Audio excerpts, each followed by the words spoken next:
Salut à tous, et bien voilà, je vous avais dit qu'on allait se revoir très vite, et bien on se revoit pour faire un petit bilan du mois de janvier sur ce qui s'est passé au cinéma, en tout cas pour vous parler des films que j'ai vus et dont j'ai pas encore eu le temps de vous faire la critique sur ma chaîne. Nous allons commencer par le film Pentagon Papers de Steven Spielberg. Forcément, vous me connaissez, un Spielberg, je pouvais pas le rater au cinéma. Et alors, qu'en est-il de ce Pentagon Papers? Eh bien, c'est un film que je verrai pas 10 fois, mais c'est un bon film.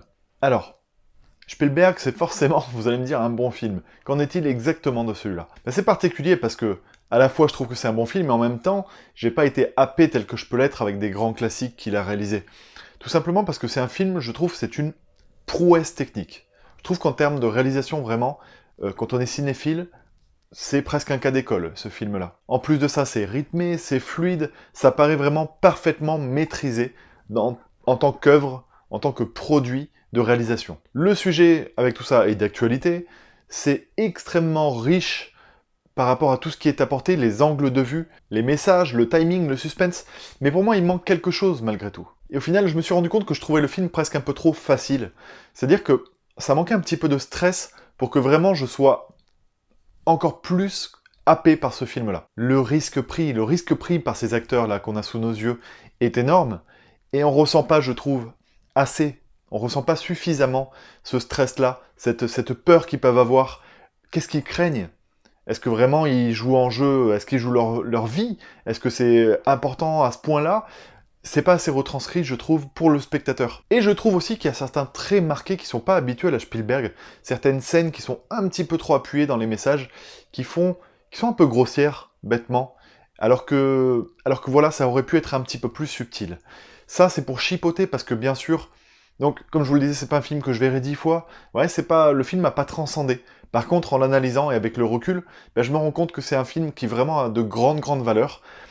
J'attends de voir ce qu'il en adviendra avec le temps. En tout cas, pour l'instant, je lui attribue la note de 15 sur 20. Je suis également allé voir le film Three Billboards, Les Panneaux de la Vengeance. Ce film a été fait par le réalisateur de l'excellent Bon Baiser de Bruges, et je savais pas trop à quoi m'attendre en allant voir, honnêtement, j'avais vu aucune bande-annonce, j'en avais pas entendu parler, et je suis allé voir ce film, qui est un film très poignant. C'est un excellent film. C'est franchement plutôt original, et ce qui m'a le plus plu, ce sont les personnages, qui sont tous hyper emblématiques. Disons qu'ils ont du fond, ces personnages. Ce sont des anti-héros, des héros malheureux. Ce sont des personnes qui souffrent, qui sont dans la douleur, dans la violence, dans la haine en permanence, et qui vont tous, plus ou moins, trouver la rédemption dans le pardon. Je trouve le message magnifique. Je trouve que voilà, ces personnages qui sont torturés de l'intérieur, qui finissent par s'apaiser, ça fonctionne sur moi, mais vraiment émotionnellement, quoi. Donc voilà, si vous n'avez pas encore vu Les Panneaux de la Vengeance, vous pouvez vraiment aller le voir, c'est un film qui est formidablement incarné. Alors après le film politisé, après le drame, on passe maintenant au film d'horreur. Le genre de film que j'affectionne particulièrement, vous le savez. Je suis également allé voir le film Veronica de Paco Plaza.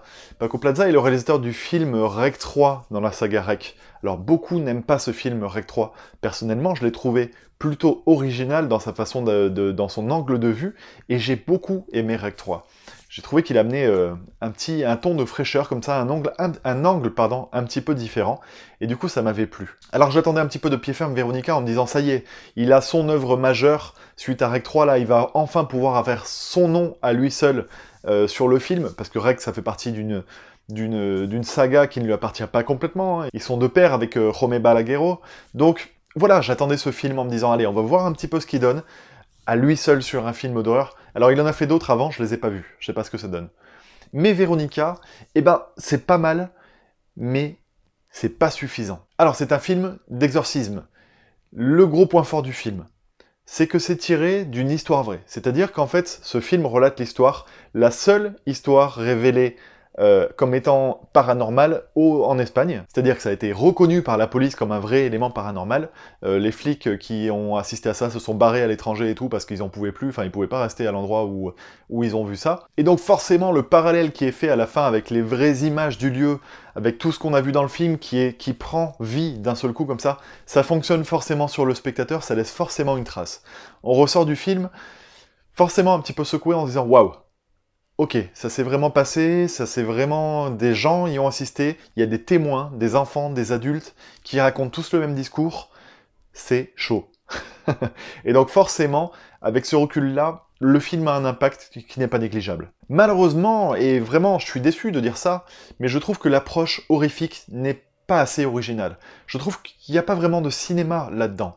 Alors attention, parce que je suis peut-être un peu dur dans ce que je suis en train de dire, mais comment vous dire? Ça aurait mérité une approche un petit peu plus travaillée. Non pas qu'il n'y ait pas des bonnes choses, la musique est excellente, les acteurs sont vraiment très prometteurs, honnêtement, on s'attarde surtout sur une adolescente et des enfants, et je trouve que la relation fonctionne, vraiment. L'adolescente est très convaincante en tant qu'actrice. Mais on a l'impression d'assister à des scènes de déjà vues 10 000 fois. Sous leur approche, que ce soit dans la réalisation, mais aussi sous leur écriture. On sait, en voyant ces scènes, comment elles vont terminer, à quel moment on va avoir peur, etc. Et du début à la fin, ça fait ça.